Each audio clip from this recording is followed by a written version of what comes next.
Вітаємо делегатів Російської терористичної федерації. Так у Празі зустріли місцевих прихильників пропутінського мотоклубу «Нічні вовки». Байкери, вкриті російськими та комуністичними знаменами під мотиви радянських пісень, прямували до меморіалу червоноармійців. А там їх вже чекали місцеві жителі з прапорами Чехії, Євросоюзу та НАТО. Біля меморіалу встановили фігуру російського диктатора Владимира Путіна, вершки на золотому унітазі та банер «Червона армія затягнула нас в ГУЛАГ». Згодом під скандування «Ганьба» європейський підрозділ «Нічних вовків» забрався геть. Учасники акції називають заїзд проросійських мотоциклістів провокацією.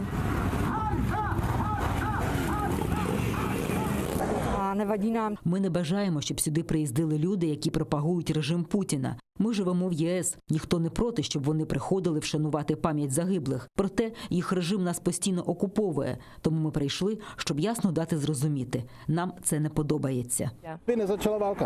Якби не війна в Україні, якби Путін не вдерся в чужі країни та не нав'язував свою політику, я би сидів спокійно вдома і не переймався б через це. Але коли тиснуть на мене і мою країну, я змушений реагувати.